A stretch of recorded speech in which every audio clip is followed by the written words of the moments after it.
I'm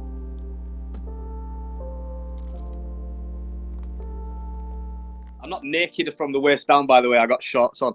Just see my knee pop up, and I thought, it's in that kind of interview, man. We gotta stay comfortable, man. It's a hot fucking day. Like, I've got ice water and coffee just to be on the safe side, man. It's hot. Fuck. Yeah. Middle of May as well. But anyways, speaking of hot, ladies and gentlemen, welcome to the Halcyon Show. My name's Lorne. How you doing? The single greatest battle rap media member there ever is or ever will be.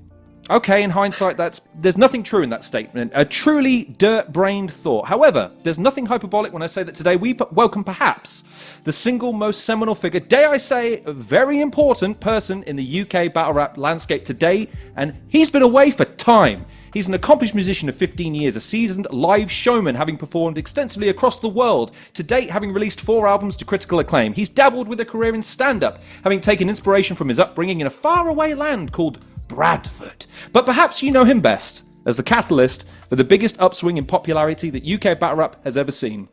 His Polo Balaclava looms large over the genre to this day, a genre he's making his return to imminently. So let's see if he's coming back with Zero Fux to give, or perhaps like a Desperado, he's back one last time to give the fans something to believe in.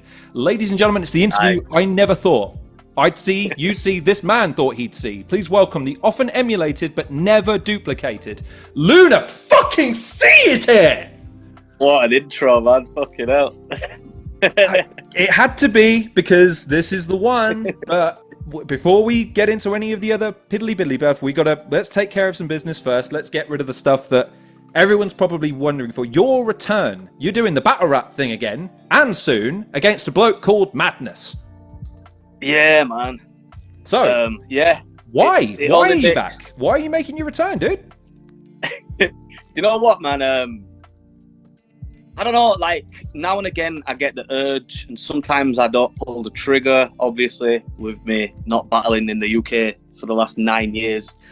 That's pretty apparent. But, yeah, do you know what? I did a return last year in America versus Marv 1, and if I'm completely honest with you, afterwards I was like, that definitely should have been in the UK, because I didn't get the reactions that I would have hoped for from the crowd over there, but the online reaction was fucking amazing. Like, if you read the comments, that nobody seems to, if there's any negative comments, it's about the crowd and stuff, and you know what, I don't want to be like, oh, fuck the American crowd or anything. It's just different, man.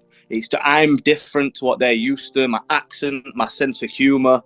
There was a few little things that definitely were my fault, because I was using words that they don't even fucking use over there for like the end of the punchline. So that was definitely my fault. I definitely should have put more thought into that. But you know what? I don't really want to have to put too much thought into what I'm saying and how I'm putting myself across.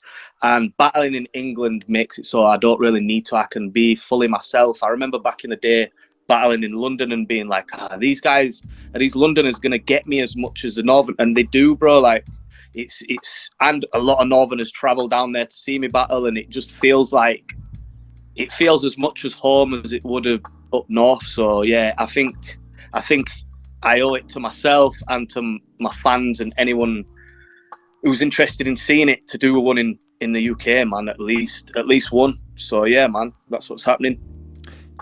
I mean, obviously, I saw those comments too, and I completely agree with them in the sense that I think that I mean, let me ask you directly, did you anticipate that everyone would have been so desperate to see you back? Because I mean, I don't want to say that you self-deprecate, but part of you was like, well, no, this makes sense to me, and and no, it's not that big of a deal. If I do it in America, it's not a big difference, as opposed to what you've seen, which is, fuck, I wish I was there for that. I wish Luna was here, and I wish he'd, because it seems like there was a real outpouring for people to desperate to see you back here.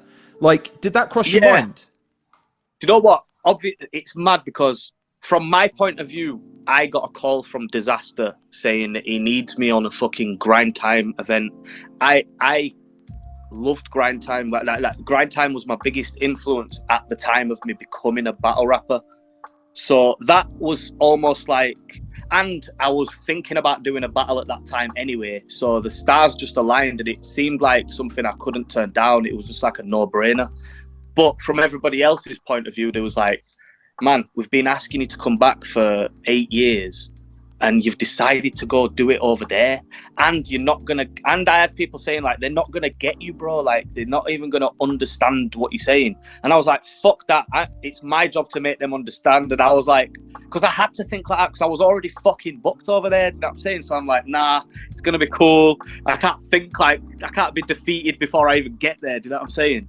So I get people's point of views, and Quill sent me an hilarious message as soon as it got announced that I was battling in America, and he was like, big up, man, it's a big look and that, but we could have really done with you doing this over there, like, for the scene kind of thing.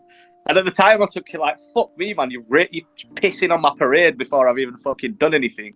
But now I get it. Like, I do get what he was saying, and it would have made more sense. And man, you live and you learn.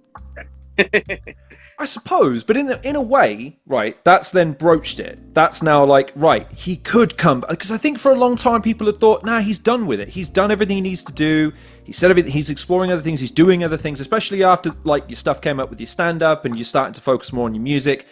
That maybe broaches it. I mean, was there something that said, you know what, now is the time, checkpoint 5, daddy's home, right, here's the pitch. What was it about it that made you go, do you know what, go on then.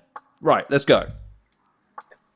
I think it was just coming off the back of that. I knew I was gonna, and immediately after the battle in America, I was like, right, now I have to do a battle in England, because I are fucking quitting on that. That can't be the end of my fucking. Do you know what I'm saying? I have to leave on a high note. So yeah, man, and I'll be the same if I fuck up in this battle, or if madness comes and takes my head off. I'll have exactly the same feeling, and I'll either go away and think about it for a bit and back to the drawing board, or I'll book in straight away. Do you know what I mean? That's just, I think every battler probably has that, where nobody wants to go out on a fucking performance that they're not particularly happy with. And and in terms of my performance in America, it's not. I actually felt really comfortable doing it, which is strange because I weren't getting the reactions I wanted and shit like that. And I'm in a different country and I haven't done it for 8 years. But because I've done so much since then, and I'm so much more comfortable in myself as a person, and just, I've done a lot of growing since I was very unsure of myself and trying to prove myself. I don't feel like I have that anymore. I actually know my lane, and I have a bunch of people waiting for that shit, like, and they want a certain thing from me, and I feel like what they want is mine. Like, I don't think they're getting it from anyone else, especially in these current times of battle rap. So I know what I've got to do, man, and I know that I can do it. And there isn't that pressure of like, it's crazy because I don't feel like I ever really had a development stage in battle rap, because my first battle went on YouTube and it was fucking gone, like mad views. And that was it. That shit, what I did in that battle became what shaped me as a battle rapper in terms of my style and what people want from me. And if you watch the battle, there were parts where I'm trying to do like bar heavy shit and be like serious and aggressive, and it just weren't hitting like the funny shit. So I was like, fuck that then. At that time, I just wanted to win the battles. So I'm like, if this funny shit, roasting people, making the whole crowd laugh at someone, that's what's winning me the battles, that's what the fuck I'm gonna do, man. So yeah, like I say, I don't think I had the development stage because of that, and I only really did 6 battles in my first initial run anyway. I only planned to do 1 just to promote my music, but the demand for the battle rap outweighed the demand for the music so much that I didn't really have a choice, man. I had to do more. So yeah, man, I don't know, I can't even remember what question you asked me, bro, but I hope that answered. Ladies and gentlemen, welcome to the Lunar C podcast bingo, because at one point I was well expected, because here's the thing, I like your tangents, I really do, because you give a lot of insight into what you do. But this is the one selfish question I'm going to ask, ladies and gentlemen. Bear with me on this, okay? Because I was doing my research and I was watching the battle raps and I was watching your interviews, and then I listened to your music. And here's the common thread that I found, and it kind of links into what you said with regards to going to America and having the return as opposed to here, and you've had some people fill in, you've gone, yeah, but no, I think this would be, and I'm going to make it work. Okay, and stick with me. I think your pathology in your work is rejection of status. and an embracing of skill and placement. And what I mean by that is, whenever I've seen you battle and whenever I've seen you take on a project, it's never because you know it's going to be successful, or it's never because you know it's the thing that people are going to instantly react to. Like, there's bars in your battles where you're like, no, that's right, stop. I've not gotten to the point yet. You're just cheering because I'm Lunar. Stop cheering because I'm Lunar and listen to what I'm saying and then rate me, because what I'm saying is fucking fire. And then you listen to your music and you make that same argument in a lot of your songs. You'll say, listen, I'm from Bradford, so that doesn't preclude me from being great. Listen to what I'm saying because it's fucking amazing. And I just wanted to wonder if that's something that you were ever conscious of, because it seemed to keep coming up, the fact that, guys, stop kissing my ass until you've heard what I've said. Stop loving my name and the status you think it has. Listen to my content. Like, is that, am I missing anything there? That's pretty crazy that you've said that, bro, because I've been thinking about this a lot more recently. But when that became a thing was through battle rap as well, because my last battle in my little 6 battle run was a 2-on-2 with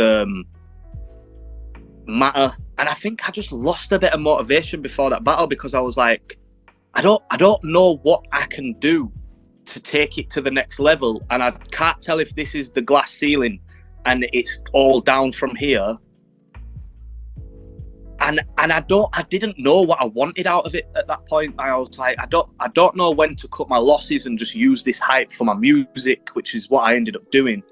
Or I don't know whether to just keep riding this till the wheels fall off, and maybe it'll go even further, and maybe battle rap can't, because I never saw battle rap as something that should be on TV or should be like a mainstream thing, because every time that happens, it seems to lose its charm almost, and it turns into something like Wilding Out, which is its own entity, and it's fine and it's great for TV and stuff. But I've never looked at battle rap where it's like, oh, we all need, like, sometimes I see battle rappers who I seen someone yesterday and they're like, how many events have you been to this year? How many things have you done to support? Like, there's this desperation to make the scene. And obviously I don't want the scene to struggle, so I get where them people are coming from, and there has been times when it goes down and we do need people showing support and shit like that. But I've never looked at it as something that's like, this is the next big thing and we need it to be like the fucking UFC of rap, and it has to be.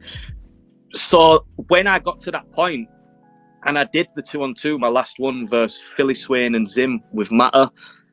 We did our first, if you watch that battle, the first bar is somewhat really stupid as well. Like, it weren't great. It was, welcome to Leeds. And then I said spreadable cheese or some shit, which it literally just rhymes. It doesn't actually make any sense. Like, it's just a stupid rhyme scheme that we were setting up. Like, we found it funny, so we did it. But, man, the roof just came off, like, in a mad way, and I was so uncomfortable. I was like, what the like, it's almost embarrassing, because I went from wanting that, and you'll do anything to get big at first. You want that, you want the crowd on your side, and that's the uphill struggle of becoming a battle rapper and stuff.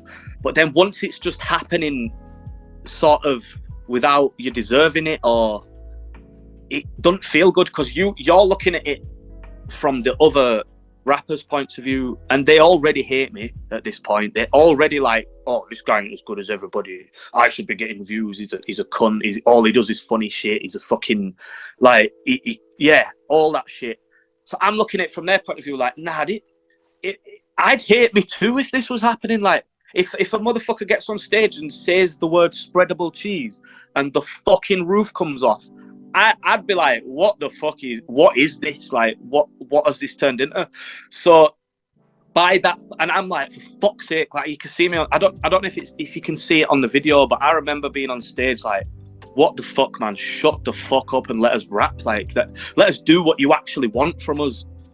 We don't need the fucking gas, man. Like, so yeah, that became a thing. And I'm not gonna lie, man, like, just recently I have sort of, sorry to rant, but I have sort of got to a point where I've become very disillusioned about trying to grow my fan base or become any more well-known or any more in people's faces than I need to be. I really value that I can go away and come back when I've got something worth seeing, and I don't need to be like, and I am on Twitter and I am on Insta and blah blah blah. I do these things, but I don't feel like I'm doing it to have like an internet presence and constantly push myself in people's face.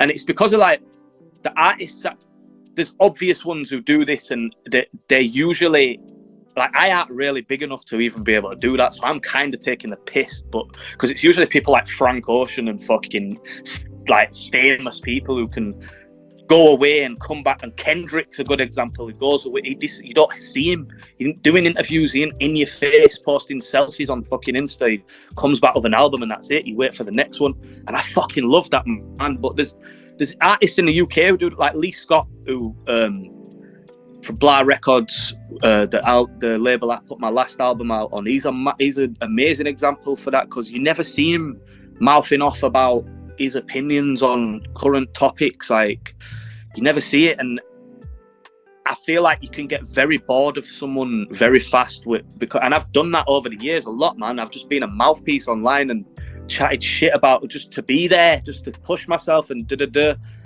and because I love Twitter and it's somewhere where you can just rant and vent.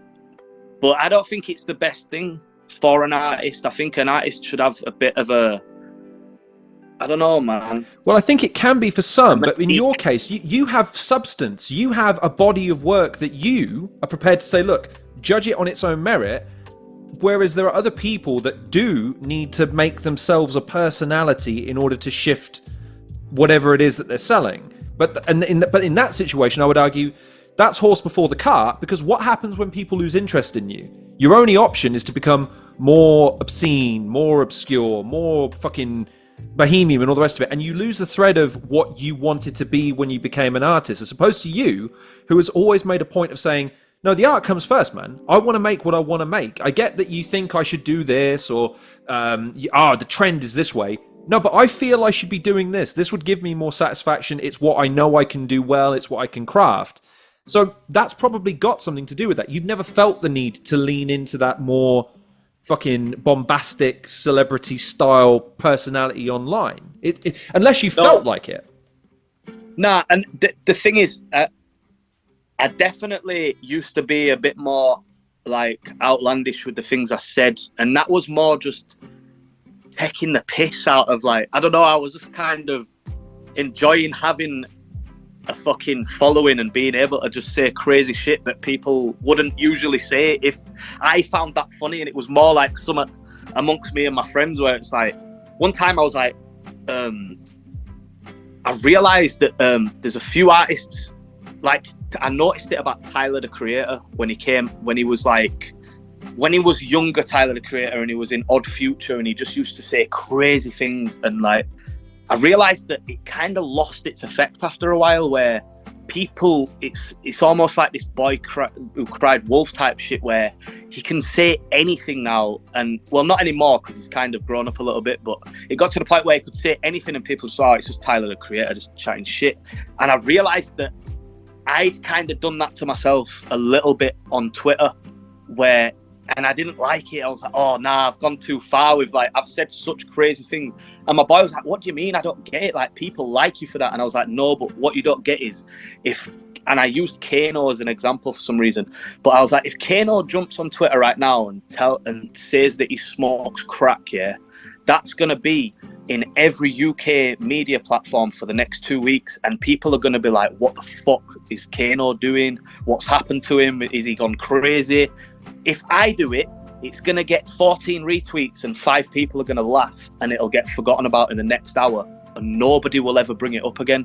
And I was like, that's partly because I'm not as big as Kano, but it's also because I'm a fucking gobshite and I talk shit all the time, and people are just used to me saying ridiculous things, man. So what if I come out one day and actually have something to say and open up about it, and people are like, what, it's just him talking shit, you know what I mean? So I tried to rein it in, man, and it's not even I tried, I've just grown up a little bit, you know what I'm saying? I don't know, man. I say silly things now, and I still speak my mind and say dumb shit, like, that's my sense of humor, but I aren't like trying to poke at the at people and get a reaction. Do you know what I'm saying? I'm not doing that anymore.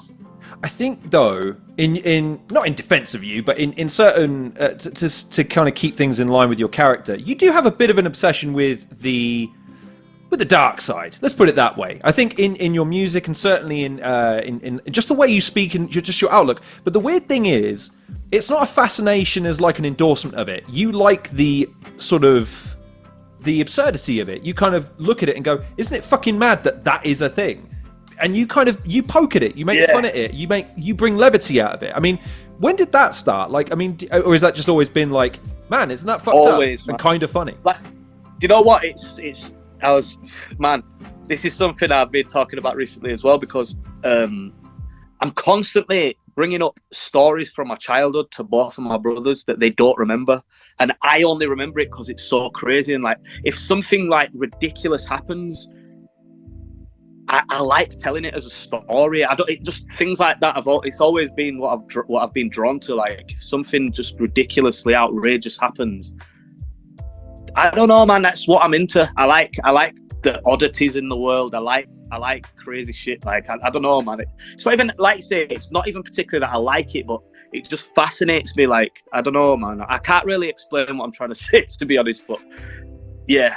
In deference to you, no, because I've had people like that in my life. A buddy of mine from years ago, he was the one who introduced me to bum fights and Jackass. Now, up until that point, I was watching fucking Dragon Ball Z and fucking cartoons and shit. And then suddenly what the fuck are they doing? There's this great bit where they pay a guy and another guy to fight. Do you want to watch? Well, kind of, yes. And then suddenly a whole new world opens. Now, you can condone it or you can condemn it, but either way, you can't look away. But most people just want to go, ugh.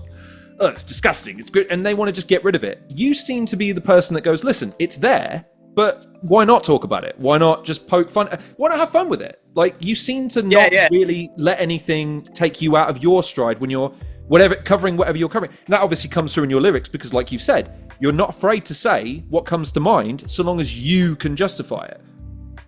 Nah, yeah, and I think a lot of my writing used to be about, I used to try and put that across in my writing as well, man, because I'd use like little concepts that were shocking or would like, I don't know, man, I always make a mental note of those. And like you say, bro, bum fights back in them days, like that was that is a perfect example of it, because I can remember being like, yo, watch this shit, this is crazy. And yeah, it was never that I'm condoning the fact that they're spray painting on a homeless man while he's sleeping in a fucking corner. And it's not that I was like, oh, this is sick. Like, it's just, wow, look at this shit, this is mental. And I have always had a fascination with just getting a reaction out of people for just crazy things, like, especially when I was younger, do you know what I'm saying? And in my content, in terms of writing and stuff, and like when I did a bit of comedy, it's still there, man. It's just, I'm not, in my day-to-day life and the way I portray myself online, it's not my main thing anymore, you know what I'm saying? Like you said, you've grown up, which kind of leads, again, I love interviewing, not battle rapper, I'm not categorizing you as just a battle rapper, but you battle rap, so you share this trait. They're so good at segues. So the segue is, because you've gone from, I think you mentioned that the first time you ever encountered a studio, I don't know if you recorded when you were 9, but you said that you had a sort of an exposure to a studio environment was when you were 9 years old to now. How has your kind of passion and relationship with music in particular changed? Because you've always said music is your number one. That's your passion. That's what you kind of live and breathe for. How has your relationship with it changed, and how has your passion for it changed as you've kind of garnered more success? You've worked on different projects with different people in different circumstances, and obviously you've gone through the highs and the lows of it. How has it changed? Man, it's hard to really say, because basically my whole life is pretty much just governed by my ADHD, and I've come to the point where I've just admitted defeat and I kind of just go with it. So part of that is hyperfixation, and I will lose interest in something for a while and get obsessed with something else. So like, I tried to play guitar through lockdown and I go in and out of that. Obviously comedy, I just got completely obsessed with it, and it's all I wanted to do for a few months. music is the only one that's been constant through since I was a kid. Battle rap, even as it's been a sporadic thing of like, now and again I'll be like, oh wow, I love battle rap, it's all I watch, and then like I'll just watch a battle for like a year. Do you know what I'm saying? It's so crazy. And I don't get this. Is like, people used to be like, why don't you just do another battle, man? Like, you're so lucky to have this interest in something that you definitely can do at your disposal. And I'll be like, bro, I don't make the decisions. Like, and it's come to the point, I figured this out about myself, that it is my ADHD, man. It's just, that is what makes the decision. Like, you gotta wait, bro. I'm waiting too. I can't wait till I get my passion back for this thing that I'm not, do you know what I'm saying? I'm laughing so hard because I totally, like, you don't understand, folks, when people say, why don't you just do the thing you're really good at? I can't tell you how much I don't care about it right now. I'm sorry, I don't care about it. I don't care that I'm better than everybody else. I want to do something else. Like, and you can't tell your brain, no, come on. Like, no, but we'd be brilliant and it'd be, yeah, don't care. Don't care. Yeah. Sorry. Yeah, and there's no amount of money or incentive that you could give me that will make me care either. Like, it's so strange because, man, honestly, if I could tell you some of the amounts of money I got offered to battle in the first few years of me stopping and shit, bro, it's actually ridiculous that I turned down some of the opportunities that I did. But it's also like in music, I could tell you some opportunities that are just ridiculous that could have changed my life. And at the time, I was broke at the time, and I was getting offered fucking ridiculous by massive record labels and stuff, like, and I was speaking to my old manager the other day, and he's like, bro, nobody could ever tell you that you ever sold out or even slightly compromised, because at the time my manager was like, what the fuck are you doing, bro? Like, he working for a bigger company, he's like, mate, I've got to go tell my boss that you said no to this amount of money. Like, it's and man, it's not even that I'm like somebody who's got, and I do think I have integrity in terms of being an artist. I don't really compromise, and that is good, but it's not purely just having integrity. It is just like I care about what I care about at the time. Like, now I've been getting into drawing again, and like I'm struggling to give a fuck about anything else. Like, it just goes in cycles, and it's one thing after another, and like I say, I've just accepted it, man. Whatever I'm into at the time is what I'm gonna do, and that's it. And no one can hold that against you, because here's the thing, even though they were vast sums of money, or they would have been, different opportunities, life-changing opportunities, who's to say that would have been the right decision if you'd have gone in with the mindset of, well, I mean, okay, but I mean, I'm not 100% sold, I get what you're saying. Like, that can easily unravel. We've all been in those situations where in hindsight we go, listen, I get why you made the decision, but in hindsight, it was the wrong decision because you weren't sold on it. You kind of went in half-cocked, as it were.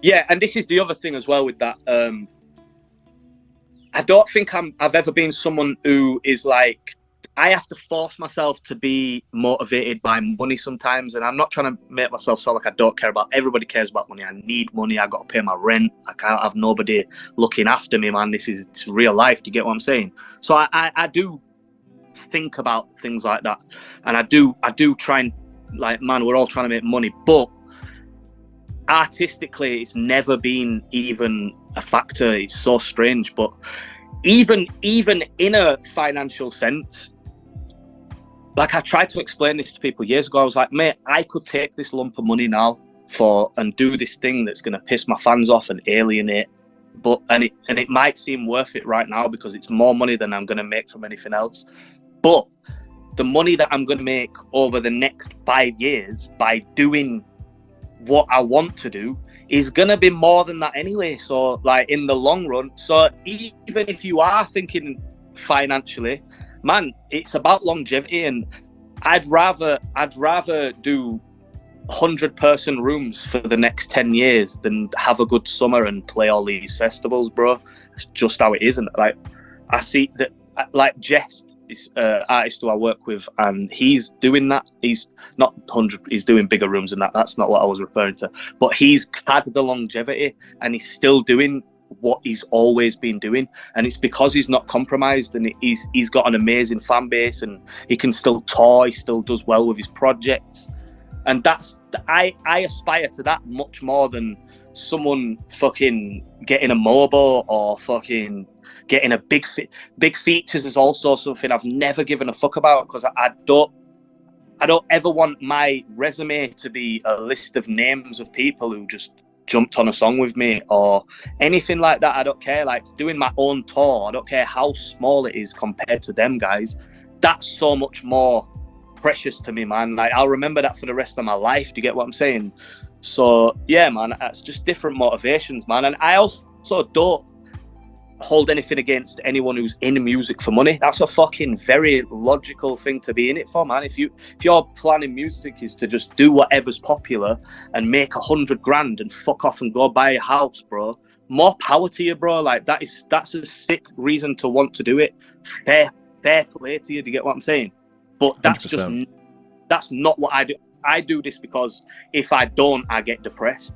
You know what I'm saying? I feel like I just have that sort of creator's guilt where I have to be doing it. It makes me, it's what keeps me going, man. It's what I wake up in the morning for, to create. It's what I do for fun, man. I love it. You know what I'm saying? Again, with the perfect stop it now. Throw something obscure out so that the segue isn't quite so perfect. Otherwise, I'm starting. You can't just fuck it. Talk about perfect segues. Well, because look, the next question I have starts with a quote from one of your interviews where you say you want what you say to make sense to anyone that hears it. That applies to battle rap. That applies to your music, and that speaks to me about being conscious as a writer of your wider audience, but also of your fan base, and trying to make sure that it simultaneously satiates both without alienating each other. And that's a fucking hard balance to strike, because obviously some people just want to appeal to the latest trends, some people want to pander to who they've already got. Balancing that is really tricky. So my question is, how do you, or do you even, is that something that you are trying to balance, or do you just take it into account that this is me, and if I'm honest about me and what I do and who I am, then I'm never being dishonest with my audience, so anyone that hears it can understand where I'm coming from? Because like it seems to me like that's so oftentimes basically people make the choice one or the other. You don't seem to have done that. You seem to have still managed to strike a bit of a balance there. I feel like that quote will have been mainly about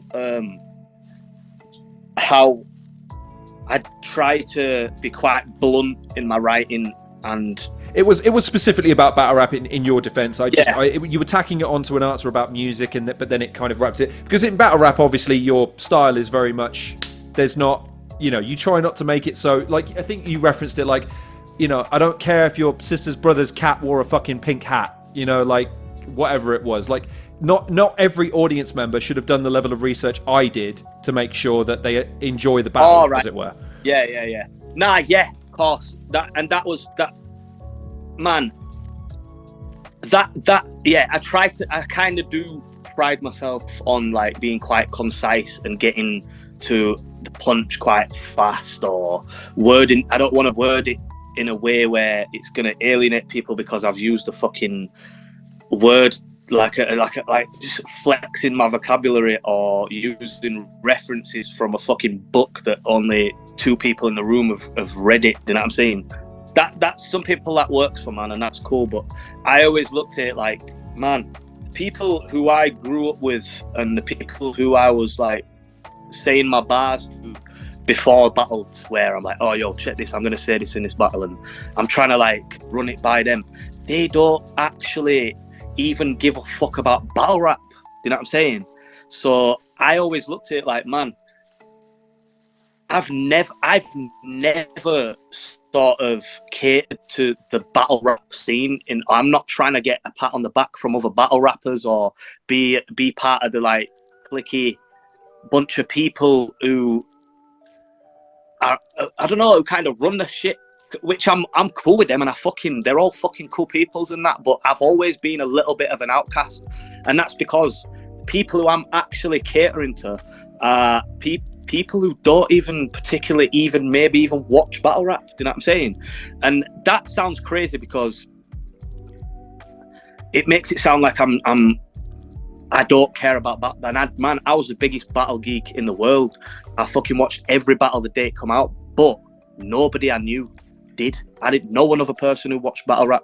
So I had to put it together and think, well, if I want to sort of. And also, no, but the battles weren't getting views, bro. So it's not like I'm like, oh shit, I need to go in and do what these guys are doing so I can get fucking 2,000 views like this guy. I was thinking, fuck that, mate. I need to do something that's gonna go beyond that. Do you know what I'm saying? But this is the point. I mean, and not to, again, I'm stressing this point, ladies and gentlemen, this is a quantifiable fact. In UK battle rap, there's a before Lunar and there's an after Lunar, and there's a very specific schism at that point where it goes like that. And the correlation doesn't always equal causation, but in this instance, it very much does. Because what happened? Not only were you getting significant traction despite having relatively few performances, you were getting referenced by everybody. Everyone was talking about you. And it was this inclusive, it was like, it was just you put the arm around fans everywhere to the point where to this day, if I say, as I have, because I've been dropping it everywhere, I'm going to be talking to, yeah, he's a guy called Lunar C. Wait, the battle rapper? How the fuck do you know who he is? Oh, well, listen, I'm not a massive battle rap fan, but I really fuck with that Lunar C guy. Like, yeah, you did that, and that was because of your style. That's attributable to how you approached it.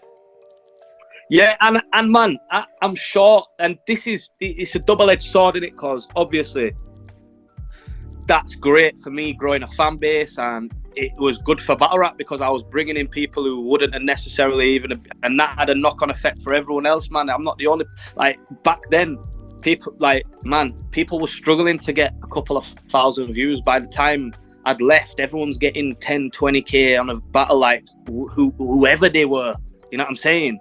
So, yeah, there's that, but there's also the reaction I was getting from people in the scene who was like, this is like the guy the starter guy who, like, your introduction to battle rap, who you might like this guy, but if you really care about battle rap, you watch Shotty Horror, or you watch fucking Gemini, or you watch one of these guys, which I get it, man. Like, that might be how you look at it, but I don't know, man.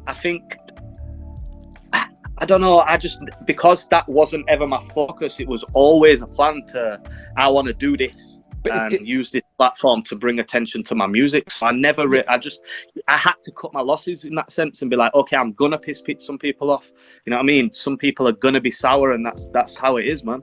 But if I can draw a parallel to wrestling, and again, I promise, I'm not trying to put him over too much, but if you look at the length of time, the effect he had on his industry, the comparable popularity of everyone that came afterwards who was desperately trying to model themselves after Stone Cold Steve Austin in the WWE. Because with all due respect to I'm being serious. If you look at actually how long he was on top, 4 or 5 years at the most. And there's no one that touched him when he was there. And afterwards, people were begging for him to come back, only for him to say, dude, it's done. It's over. And people never really moved on from it. And for some reason, he remains the popularity yardstick, and it's been 20 years. And in that sense, I look at you through that same prism, because even though, to your point, there are guys that put him over, there are guys that worked with him, there are guys that ran parallel to him, without him, the industry doesn't see the uptake it does. And it was because he, like you, had guys, I get you've done it a certain way, and I get you still do it a certain way, but let's drop an F-bomb, flip a bird, and drink a beer and see if people like it. And fucking everyone loved it! Yeah, man. Nah, yeah, that's a fucking flattering comparison, man, because I was obsessed with that guy in that exact same way. I remember being so fascinated by Stone Cold Steve Austin, and yeah, man, it was so different and so much more raw and cooler than everything else that was going on at that time, man. And yeah, man, that's sick. But he spoke to the reason the comparison draws a little bit deeper is because he did what a lot of guys his age wanted to do. He drank the beer, he flipped off the boss, he kicked him in the dick, and just peaced out. Like, fuck you, I'm not going to do what you tell me to do, because fuck you.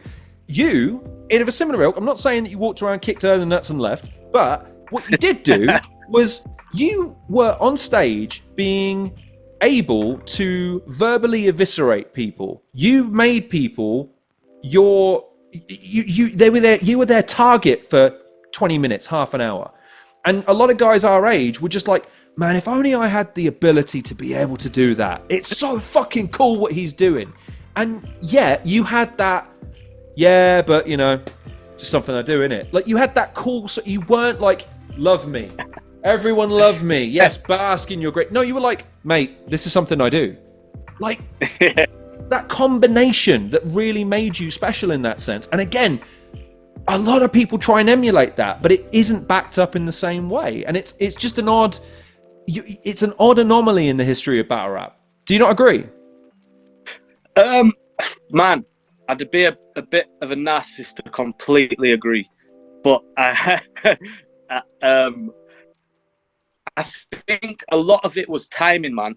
I think the time, I don't know, man. I think battle rap needed it to bridge the gap a little bit from people who just wanted fucking, I don't know, man. Battle rap can get a bit nerdy, man, and I think I nerd out on battle rap, man. That's the shit I love. I fucking love punchlines and I love metaphors and rhyme schemes. I fucking love that shit. But like I say, nobody I know gives a fuck about any of that, bro. So I've always looked at it like where I've had to walk a thin line between pleasing those people who are passionate about the same shit as me and pleasing the people who don't give a fuck about that and do just want to laugh. And I think that was kind of well received because it was sort of new at that time. And I think because I did kind of like, man, I might be talking about someone's mum's vagina, but the punchline is fucking hard and the rhyme scheme is on point, bro, every time. So I always wanted to just be airtight in that sense where it's like, bro, your mum jokes are technically better than your serious bars, bro. So you can never chat shit to me. Do you get me? So I don't know, man. That was always the aim, man. And Tony D is the only person who ever points that out, man. And I love him for it because he always points it out, and that's sick. I can't give Tony D too much credit right now. He spent the last couple of days harassing me on Twitter because Tottenham somehow cost us the title. And Tony, I'll never forgive you for it, man. Seriously, man. You're my uncle, man. I loved you. Anyways, I feel like there have been some quite deep existential questions there. So let's loosen it up with a slightly easier one. What's been your favorite project to work on from a creative standpoint? Like, what's been maybe the most satisfying, or maybe the easiest, or like just when you were finished, you were like, fucking hell, that is as good as I could have made that. Man, it's a mad one. I'll be honest, man, and not a lot of people would say this because they always want to say that their last shit is the hardest, or like they want to keep you excited about the next one and make it seem like there's a trajectory, which I'm not saying there isn't, but my first album, Dirtbrained, bro, just because of what it took to make and what I come out of a bad label deal before that and kind of got fucked over, and it took me a lot of man, I got stuck on a label where I wasn't allowed to release anything without all the money going to them, and for like over a year, man, I was depressed, thinking about just getting a normal job and just fucking it all off, like really feeling defeated. And I always had this thing, I always wanted my debut album to be mine as well, like mainly because of that situation. And I just put everything I had into that album, and I feel if I gave a fuck about an album, I think I could outdo it, because I think I'm better now. But like the amount of effort I put into that album and like how I tried to cover every basis of what I can do, like there's such a varied amount of sort of styles on the album where I kind of crammed everything in and still managed to kind of make it cohesive. And the artwork was my idea, and we went back and forth like till everything was perfect, you know what I mean? Like, and I think, and the way it was like branded, where like if someone sees a yellow brain, that's mine, you know what I'm saying? They know even the color scheme of the album, like everything's so distinctive. And I just put everything, like there's some mad emotional bits on the album where like I really fucking poured my soul into that. And that sounds so corny, bro, but like I really did, man. And I still to this day have it in the back of my head where it's like I've tried to enjoy. I didn't actually enjoy making it that much, bro, because there was so much pitted on it, and like I put myself under so much pressure, bro, like, and just meticulously went through it with a fine comb. And I've actually probably enjoyed making every other project more than that. because I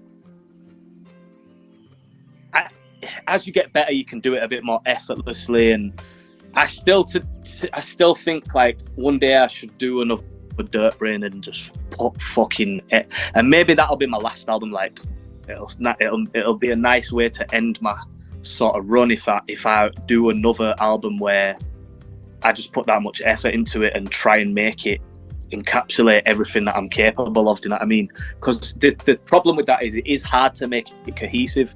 So with my other projects, I've kind of lent into one aspect of my style a little bit more because I'm trying to make projects. You know what I'm saying? And I have a lot of different things I like doing, man. Like I'd quite like to just make a fucking grime project. You know what I mean? And I'd quite like to just make a fucking straight rap project where it's all punchlines and hard beats and no fucking sentimental bullshit.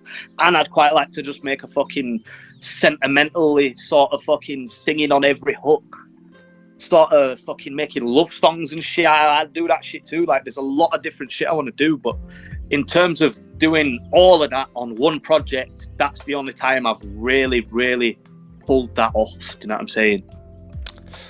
And it happens to be my favourite of his albums, the one I made the most extensive notes on. Isn't that a funny coincidence? Because yeah, man, it was all downhill, man. It was all downhill. Well, it felt like, because I've summed the whole album feels like it's cover art. It's a waltz through the mind of Lunar C, an exploration of his ego, his perception of the world, the culture, the tropes of music, current trends, his pride and confidence in his own skills and stance, as well as a defence of who he is at people who take offence to who he is. Musically, it's more diverse than I anticipated. Surprisingly relaxed in terms of a rap album. Overall, it's really easy, laid back, easy album to listen to, with good musical cues and complexity and some clever and memorable bars and schemes. And in an interview, you said it's a more personal mix of songs and you were happier to work on different subject types. Like, that's what I wasn't expecting it to be as complex as it is. And the fact that you say it's more of a blend of personal takes of yours really speaks to that, because again, it's layered. It's like you take a journey through this album, man. You really do. Yeah, man, and I think it's. I don't know. Like, I got to a point where I was like, man, I need to do less of that. I gotta make cohesive projects and sort of, because I like that. I like it when a project gives you what you want from it instead of 10 different fucking styles, and it was hard to pull off. I feel like it did work on that album, but it takes a lot of scrapping ideas, starting again, to make those things fit together is quite difficult. And I've just never really wanted to even go into that again, because it's probably because of how fucking hard it was, to be honest with you. And I wanted to enjoy the process a bit more and not have so much stress around it, man. And yeah, so I have leaned into certain styles on other projects, and I think that's good. Like, most time, my last album is definitely, you can tell that album was made in lockdown when I was on a lot of drugs and I was not in a good place, and because of the style of the beats, it kind of I almost leaned into that, and it probably weren't the best thing for my life at the time, to be wallowing in misery and sort of all the vices I had at the time, and I weren't really living a healthy life, and everyone was in lockdown, man. We was trying shit, trying drugs I'd never even tried before, because I'm stuck in my fucking house. Like, there weren't much else to do. I grew my hair and had a big fucking long beard and got fat and was just fucking on Valium and all sorts of shit. But it kind of worked for the fucking style of the beats, and the album and the artwork all goes together, and I feel like it's very cohesive. And yeah, man, I'm trying to think. Very important was a very braggadocious, kind of punchy album where it was like, yeah, very, very egotistical, sort of I am the shit kind of project, and I feel like that worked. But yeah, I don't know what I'm trying to say, but different shit for different projects works, man. No, that makes, and again, just to use this as a cheap segue into that, because obviously we all went through our ups and downs during lockdown. I seem to have heard that you've started gym work. You've picked up some weight, or you've been in the gym a couple of times. How's your training going? I'm just genuinely curious. Yeah, man. I'm quite, I do it more for my brain, bro. I love it. It makes me feel like I can tackle the rest of the day, bro. It's good. And I'm getting to an age where if I don't do something active, I will end up a big fat cunt. So I gotta do something, man. But it's sick. I went through a little phase where I got the hyper focus on the gym and started trying to get as big as possible and and now I've kind of just been like, you know what? I lost a bit of the weight and I feel like I'm in much better shape and I look healthier, I feel healthier. And now I feel like it's a good thing for me, man. I enjoy it. I'm glad to hear you say that because again, we all had our weird lockdown thing. I got kind of the opposite. I got obsessed with training during lockdown because I figured it's like if it's a long time between when they see me, I want to fucking give them a heart attack with how different I look when I see them next. You know what I mean? I want to walk past them and be like, wait, what the fuck happened to you? I'm like, this is the sugar daddy likes now, is it? You know, like, really, fuck you for hating me when I was fat. Now I'm in shape. You guys can't take your eyes on me. Fuck you, you know? Yeah. Well, man, if you compare it to prison, you're the prisoner who went in his cell and did fucking 1,000 push-ups a day, and I'm this prisoner who went and smoked spice with all the dickheads and fucking came out with no teeth.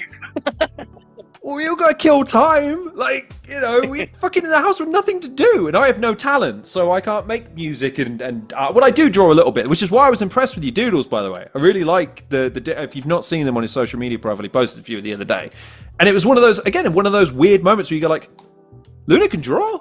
Like, but the question I had to that is, do you get annoyed by that? Is it a thing where you get like, dude, I'm not just a musician. Like, I have other interests outside of music.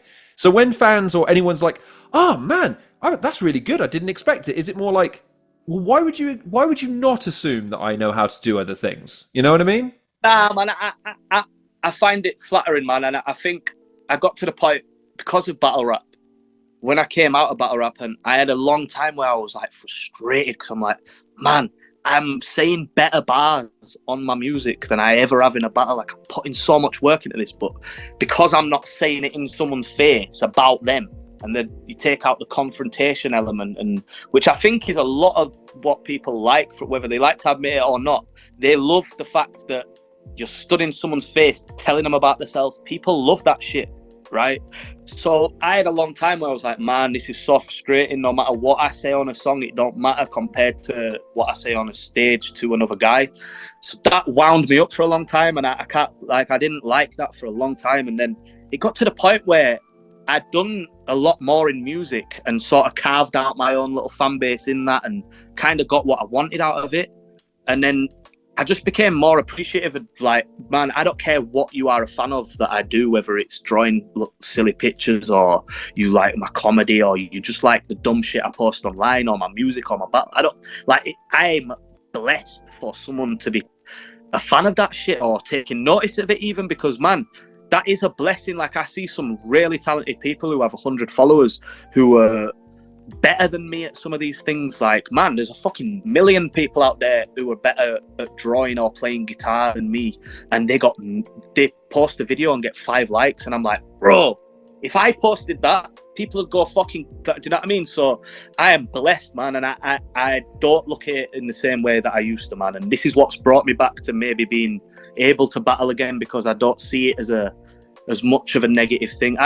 There are negative things about battle rap, and I only think they're negative because of the type of person I am, though. Like, I'm not going to say any names, but like, I've had battlers who I've linked to an event and we've smoked a joint together, and then a week later they've said that they're going to send a diss track about me or something, because they were doing like diss tracks in battle rap at the time. And I don't know if I'm autistic, but I can't separate the two things. Like, bro, we're either cool or we're gonna fight the next time I see you. Like, I don't get the gray area, bro. Do you know what I'm saying? Like, I don't get it. Like, I can't. And I've had to learn through battle rap that, bro, this motherfucker who's threatening your family on Twitter is gonna walk up to you and spud you at an event and act like nothing happened. Do you get what I'm saying? So I've just accepted that now. I'm like, man, these guys aren't gonna do shit. Like, no one cares. That it's just battle rap. And like you say, man, it's like wrestling, bro. Everybody's just like. And the other thing is with that, though, because I can't get my head around, I've never been good at selling a battle or like people make a lot of comparisons to like boxing and fighting and like, oh, we're selling the fight. I'm like, no, you're insulting each other on Twitter in front of everyone and making a fool of your fucking self, and you're a grown man. That's how I look at it. Do you know what I mean? So yeah, I forgot what question you asked me again. I'm so happy that the camera defaults to the, because I was pissing my sides like a fucking schoolgirl over here. That was fucking hysterical. Well, I think, sorry, compose. I think the thing with battle rap at the moment is that people do. You've hit the nail on the head. Kind of, it's lovely that there's a lot of. Oh no, you're brilliant. No, you're brilliant. Like the camaraderie is nice, right?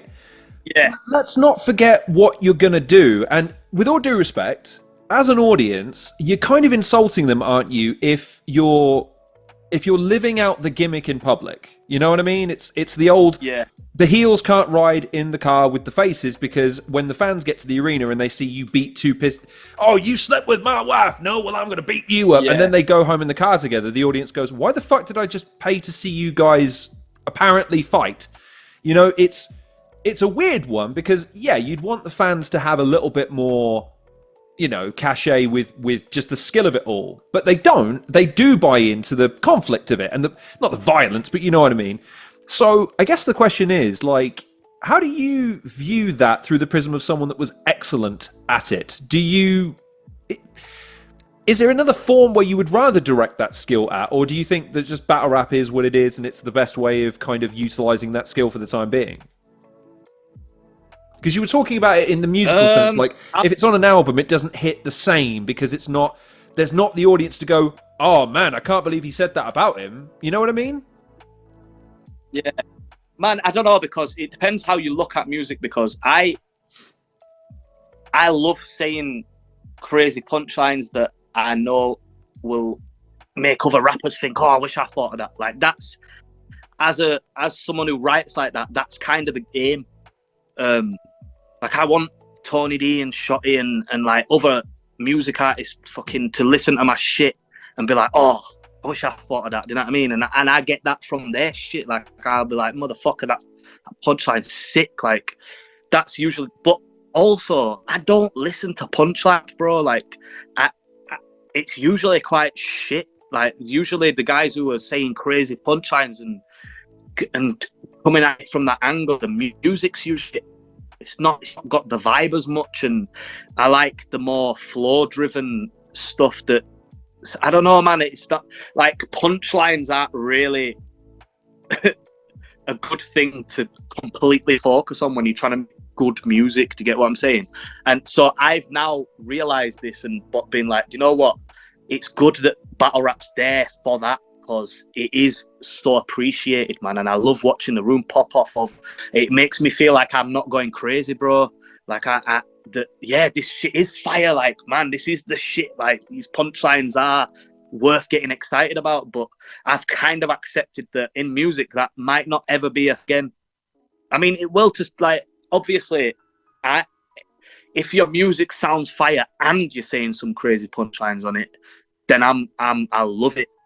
But I would actually put the music over the punchlines into, obviously, man. I think it goes without saying, like, a guy don't really have to be saying anything too crazy if it sounds good, and that's fine. You know what I mean? So I don't know, man. Outside of battling a mic stand in my bedroom with a cap on it, I can't think of many other formats that I could lend it to. Do you know what I'm saying? But when I've done comedy, I feel like it's the same part of my brain. I was going to say, because I've seen you interview yourself for your album release, where you were kind of having a satirical stab at this whole interview culture. It's like, so tell us about your album.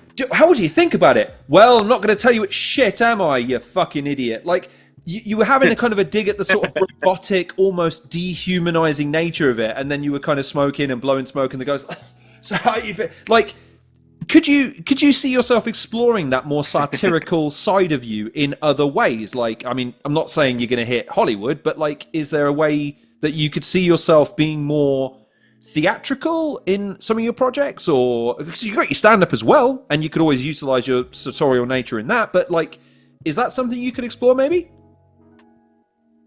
I mean, yeah, it's right. The thing with that is, with music, is you never want to be a funny rapper or a comedy rapper. You can be a rapper that's funny, because there's a lot of them. I think Sean Price has said some hilarious things, but the focus is never on, I'm going to say something really funny and be a clown and da-da-da. He says it quite serious, and it's bar heavy and it's very direct, but then he'll just say the most ridiculous thing about someone's mother or something, and it's just funny, like.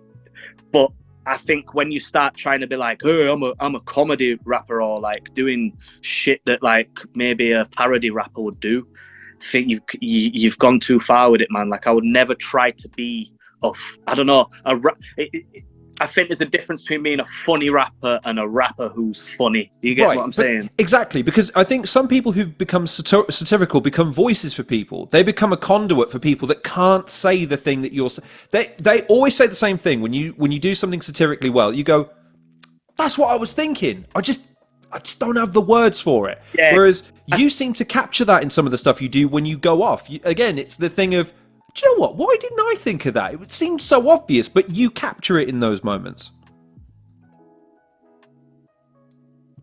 Do you know what? I think another point is that being a white rapper as well, I think you have to be quite conscious of not making a mockery of like what rap is.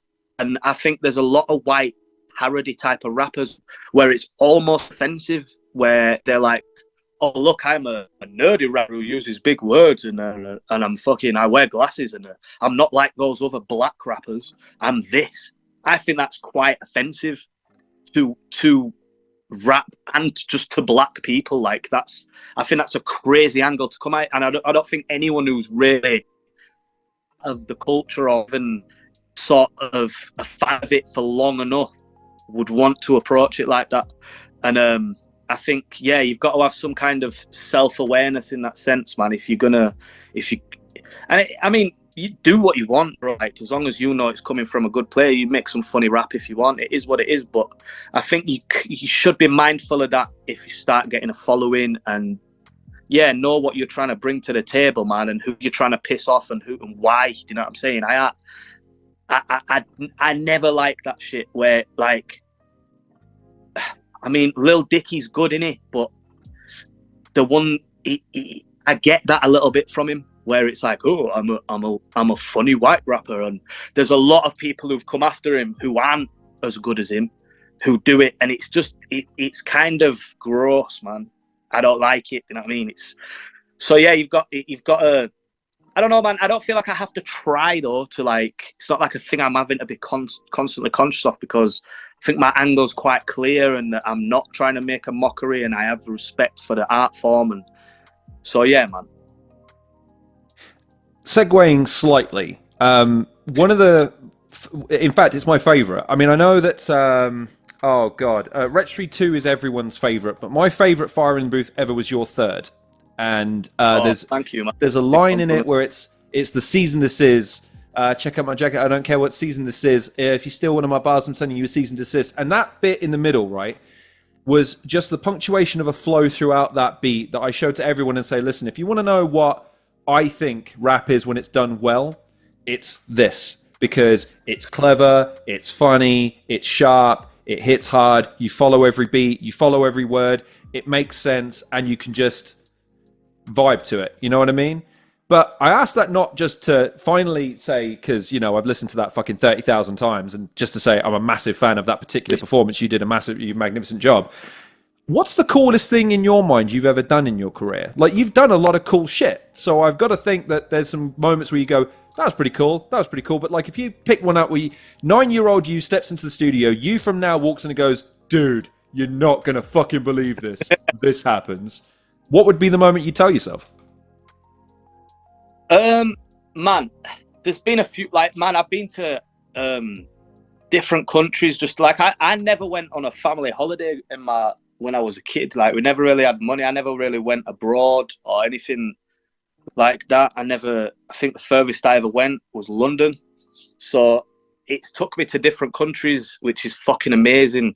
But I honestly think, above everything, the thing that felt the coolest, and and it might not be something that I would tell my younger self because they might not appreciate, but like the thing I actually appreciated the most was doing my own tour and selling out shows and like having a merch table there where everyone's just like queuing up to buy my t-shirts when they've already bought a ticket, and having all my friends there working the store and like taking my friends on tour. Do you know what I mean? Like everyone on the Dirtbrained tour was like my boys, like P Soldier was supporting, my other boy Sandy was supporting, like the guy who was doing the merch table was like one of my best friends, like everybody. My hype man's my best mate, you know what I mean? The fucking guy who made my beats is my best mate, you know what I mean? It just felt so cool, bro. Like I remember being stood in the room on the first show in Huddersfield and being like, this is unbelievable. Like, how has this worked so well? Like, and obviously coming off the back of being stuck on a label and doing it the wrong way and just being absolutely violated and taken advantage of and feeling like there was no way out of that, it made me want to cry, man. Like I stood there, everyone's come to see my show, and I'm stood there looking at them like, oh, I want to cry. Like, this is fucking amazing. Like, it was so cool, bro. But yeah, like that. But if in terms of like something I could tell my younger self, it's probably like, do you know what, man? I was such a battle geek, bro, and I was so obsessed with it. And I became at the time that I did it, I was the biggest battler in the UK, bro. And that is still surreal for me to say. And it still feels crazy that something that I was just such a fanboy of on the outside, I don't even know any battle rappers, do you know what I mean? That's cool, man. That's fucking really cool. And as if to, again, continue the segue argument, I guess we need to give people the, by the way, isn't that cool? Like, the coolest moment isn't, I met this person. Oh, I did this thing. It's, I got to bring my mates doing the thing I love most. And that was something that I tell my younger self, like, dude, one day you're going to have the best time with the people that you hold most dearly, doing the thing that your audience loves you doing the most. Like, that's fucking awesome, man. Yeah, I honestly feel so lucky, bro. Like I haven't had a real job for about 10 years, bro. So if it all ends now, bro, I'm so happy with how things are gone, man, you know what I mean? Stay having no real job. It fucking sucks on this side of the room, dude. Don't get a real job. It fucking sucks. Do you know what? This is a mad conversation I've been having with myself, though, man, because I'm trying to start a business at the moment, and I have contemplated doing a few different types of work just because, man, it's difficult to make what you love doing as a hobby your job and not think of it, like we were talking before, I don't think of it in a financial way sometimes, and sometimes that's not good. Like I as well as me being an artist, I'm a fucking part of society, and I need to feed myself and clothe myself and keep this roof over my head. And obviously, man, you can't, like, integrity is not going to put any fucking money on the table. Do you know what I'm saying? Like, I have to be realistic as well. So I've been thinking recently, and I'm like, man, I almost am tempted to just get a job sometimes so I can. Fuck no! I know that's annoying to hear, bro. I get you. I fully get you, bro. And I've worked, and I know for a fact if I do it, I'll feel fucking miserable because I've been there, bro. Do you know what I'm saying? I weren't born with this opportunity, so I do get what you're saying. Fucking OnlyFans or something, for the love of God, don't do it. Well, I'm trying to fucking sucks over here. Yeah. I'm trying to start a business, man. But a lot of the thinking behind of it is because I'm like, man, I don't want to think about money when I think about music. I want to make music when I want to do it, and I want to be passionate about it, and I want it to be my hobby again, man. I want to do it in that way, and that's when I make my best shit. And if it goes somewhere and makes me more money, I'm fucking happy, obviously, bro. That'd be best case scenario. But I want to have that approach again where it's like, take the pressure off it. Don't be like, because my boys are like, bro, do you not realize if you just drop a song a month, then you set, like, the way I can just upload my shit straight to a distributor. every time I drop a song, my money spikes, my amount of streams spikes, and if I did that consistently, I'd be a lot more financially stable. But treating it like a regimented fucking process where I have to be strict with myself and consistent is almost impossible to me, bro. Like it's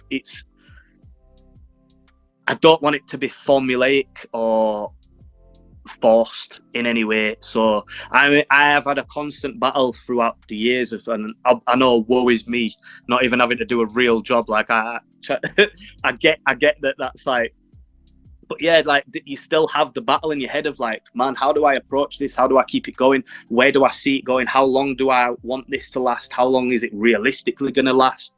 Can I see myself?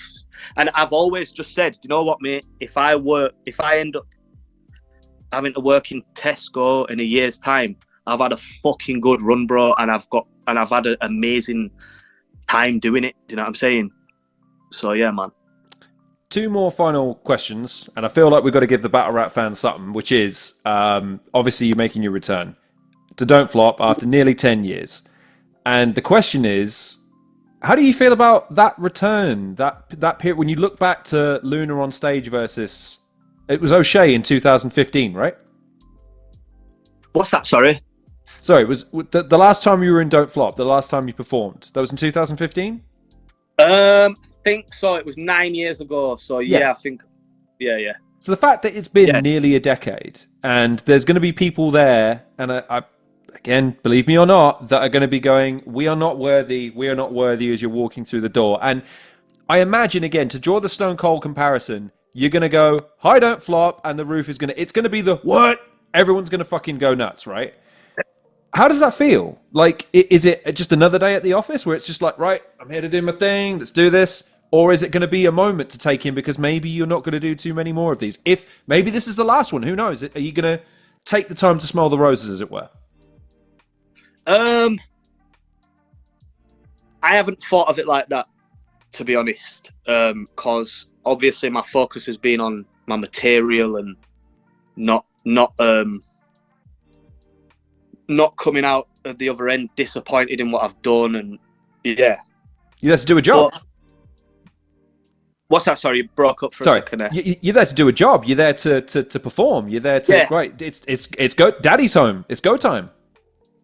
Yeah, and as soon as the battle's over, I'm sure if it goes well, I'll feel amazing and I'll be really happy. Like, but even the last one I did, which was 9 years ago, was a return after 5 years out.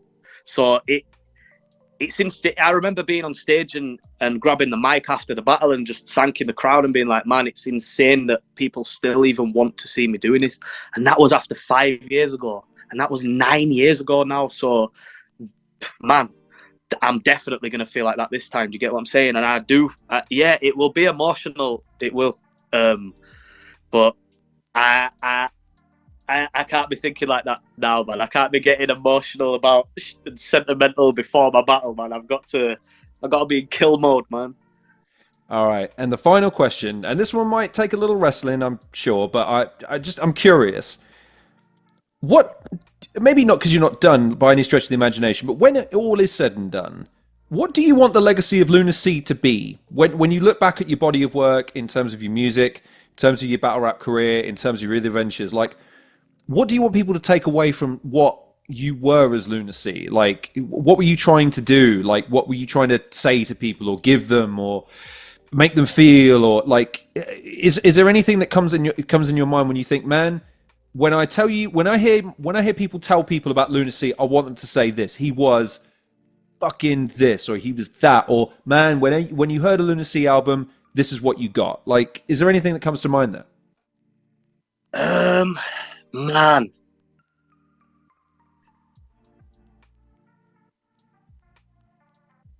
I don't really think of I don't really think of myself as someone who's gonna.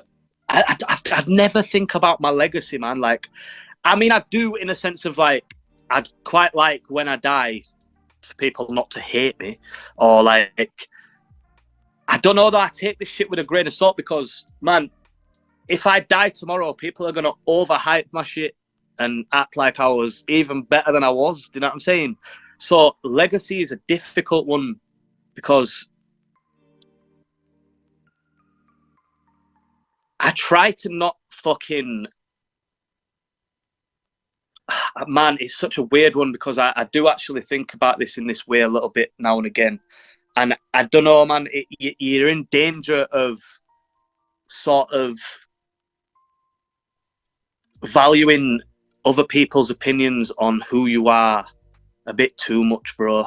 And I'll get into the point where I'm like, man, when I was saying I'm a bit disillusioned about growing my fan base any more than it is and becoming any bigger, it's kind of because of that, because actually I'm really comfortable in my job and my success being dependent on a lot of people who don't know me.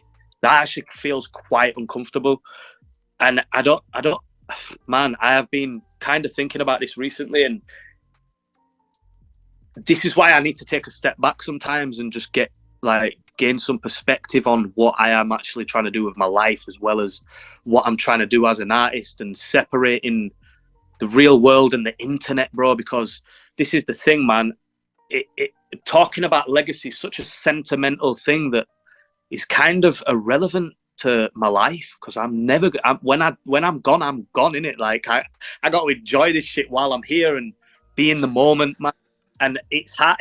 When I was younger, I thought about that a lot more. Like I did think about it as legacy, and I was like, nah, no matter how difficult, and that's how I made Dirtbrained, because I was like, no matter how difficult and grueling and long this process is, it's for the greater good of what I'm trying to create as Lunar C and this legacy shit. And I don't really think of it like that anymore, bro. Like I'm just sort of going through life doing what I want to do and trying to be in the moment, because I spent a lot of time locking myself in a room writing and pressuring myself and being so hard on myself about...